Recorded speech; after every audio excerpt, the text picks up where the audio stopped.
Phoenix Rising by Michael Anastas. The flight to Inverness was short, luxurious, and trouble-free. Then we hit our first roadblock. Ragnarok, an international police force, was not willing to associate with members of an international criminal organization. And there was nothing we could do about it. The jet refueled and took off again, bound for Los Angeles, where some other hellish disaster was probably in the making, and a little stop in Salt Lake City was to be made.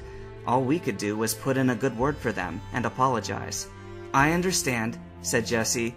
"We're just not wanted," said James. "We probably would have only weighed you down anyway." "Well, you're taking this rather well," said Merlin. I don't know what more I can say."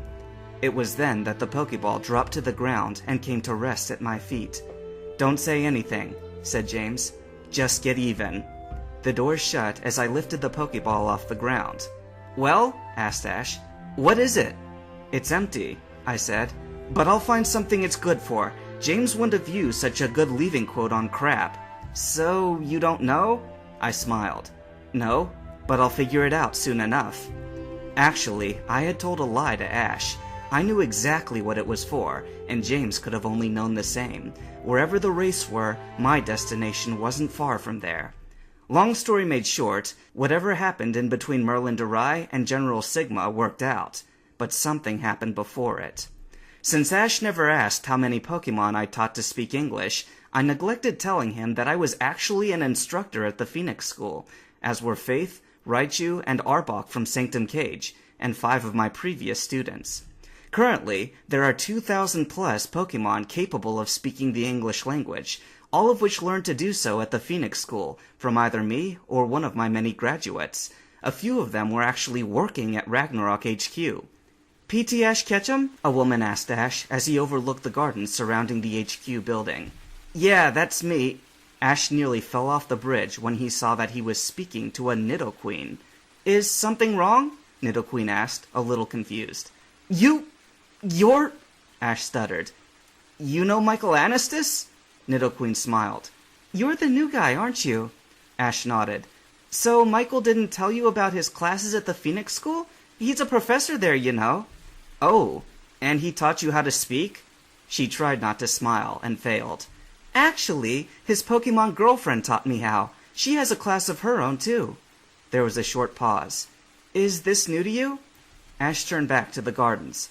"It is, but I guess I shouldn't have been surprised. Sierra Mana has a hit rock band, so I guess it makes sense that not everyone would be a part of it."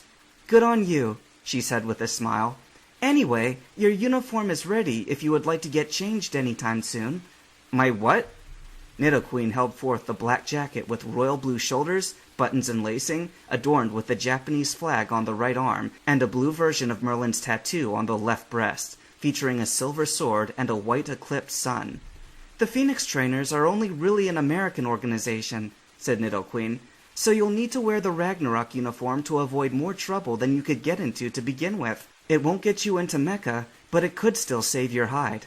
She pointed to the glass doors leading into HQ. "The changing rooms are just up the stairs, right in front of you. Meet back here whenever you're ready."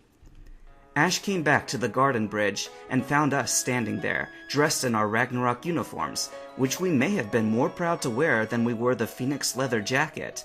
Forever we were proud to wear the Ragnarok sword and sun and the flags of our countries. "Ash, check this out!" shouted Misty. "Brock and I are temporarily Ragnarok members!" "Wow, that's an honor." Ash's eyes fell onto the flag of Misty's uniform, Brazil. On Brock's uniform was the flag of Fiji, Dragon's the flag of Australia, and on Merlin's the flag of the United Nations.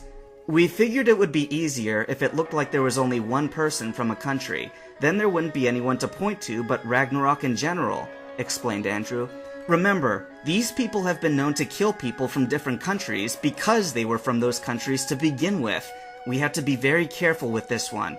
Ash leaned up against the stone railing. "I'll keep that in mind." He looked around at the group. "So it's just Mike Anastas and we're out of here, right?" Darius nodded. "He was an instructor for some of the Pokemon working here. They'll probably keep him busy in one way or another." It was true. I met a lot of old faces at Ragnarok HQ. some of which I was grateful to see again. At the time, I was about to ask a favor of Sigma's secretary, a female Arcanine. It was good to see the same Pokemon whose life I'd saved as a Growlithe a few years back, but if I'd known at the time, I would have been a lot quicker with my words. "Michael," she said in surprise. "Michael Anastas, is that you?" I smiled innocently, for I didn't remember who she was. To be more precise, I thought she was pissed off at me. Yeah. Look, I'm just... "Oh, don't go so soon," she said happily. "I never gave you something I meant to 2 years ago." I was about to take my karate stance when she bounded on top of me, obviously bringing me to the ground.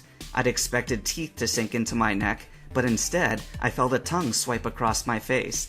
"It's so good to see you," she shouted. "Don't you remember me?" I looked up into her eyes and searched for the answer. Elsami? "Yes! I can't believe you didn't recognize me." "Well, you were a Growlithe back then. Look, you probably know, but I'm part of that big mecha mission, so I need to be going soon. I just came because I need a small favor." Elsami took her paws off me and gently pulled me to my feet. "Oh, anything for my hero, Michael." "Anything?" "Anything." By some twist of luck, the second person I required assistance from was also a Pokemon that I'd been of great assistance to in the past, whom I recognized straight off the bat this time. She was Elora, the first Lapras to evolve into her second form, which I had the pleasure of naming after her. She was, and still is, very proud to be the first Elora, and since I had brought her to that point, she was even more grateful than Elsami. I could see her eyes glowing with happiness before I had my other foot in the door. "Michael Anastas," she said in a joyous, yet contained way. I smiled up at her. "Elora, good to see you." Elora smiled as I opened the glass door and walked out to the platform overlooking the pool she was swimming in. We'd only known of the existence of Elora for 6 months, so it's not clear yet as to what her abilities are. She'd been living in this strange complex since she'd evolved, while researchers studied her movements and behavior, though I doubt they shall be true in nature, considering she was one of my students in the past. "So tell me," said Elora, "what have you been up to?" I smiled innocently. "You know that Merlin Durai is here, right?" "Yes, he's on his way to Mecca, isn't he?" "Yeah. Thing is, I'm going with him and, well, I hope I don't sound selfish saying this, but I need a little favor of you before I go." Elora smiled. "Anything for my good friend Michael." Well, the process repeated 5 or 6 times. I taught a lot of Pokemon the English language, but I never thought they would end up doing day jobs, let alone jobs in high places in an international police organization.